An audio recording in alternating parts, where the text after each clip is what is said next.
Is Max Fried back? Let's discuss on Fantasy Baseball Today in 5.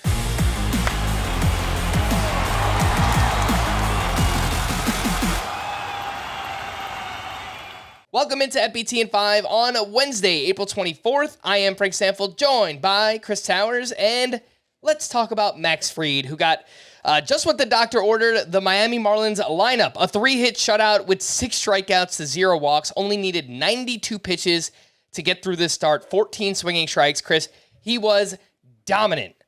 What do we do from here? Would you be looking to sell high while he's healthy? What are your thoughts on Max Fried?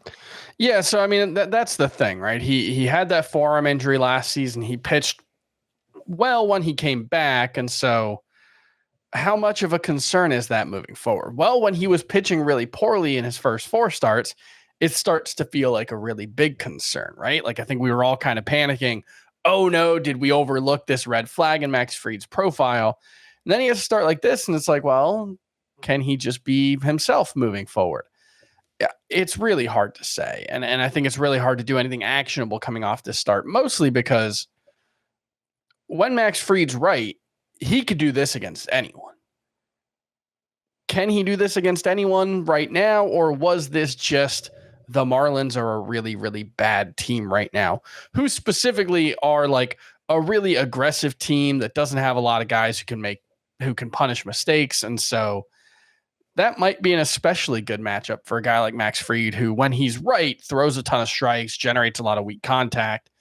And maybe it's just right matchup, right time for a guy who needed a good start. And maybe we don't need to take anything more from it. Maybe it's just nice to see that Max Fried is capable of doing this after a very poor start, but not necessarily confirmation that he's back to being an ace. That's where I lean, but I still have him in my top 24 starting pitchers. I'm certainly not going to move him out of the top 24 after this start. So I mostly just, it was good to see is my takeaway from this.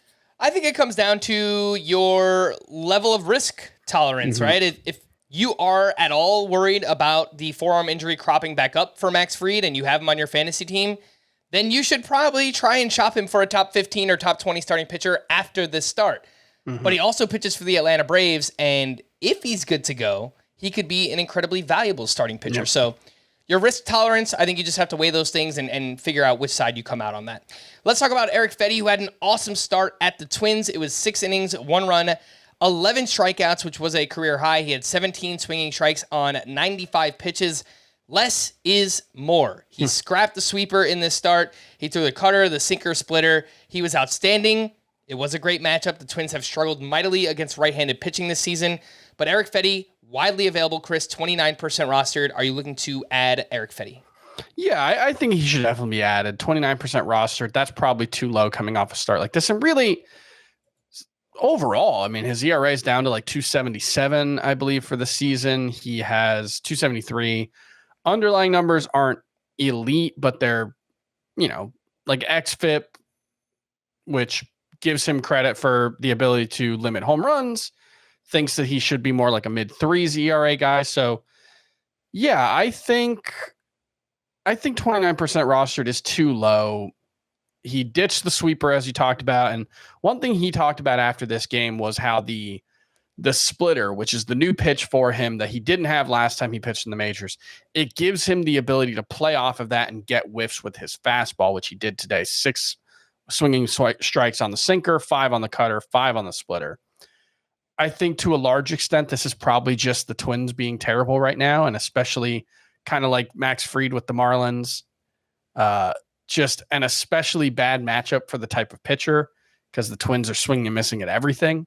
And so that's going to help Fedde, who has, I think, probably middling swing and miss stuff. I think it's going to help him play up. But coming off this start, yeah, I think he should be rostered more than 29% of leagues. Let's wrap up with some deep league hitters, Chris. Do any of these names matter? Could they be a thing? Lawrence Butler, Mike Tauchman, Trevor Larnach, Jo Adell. Anything here with any of those names?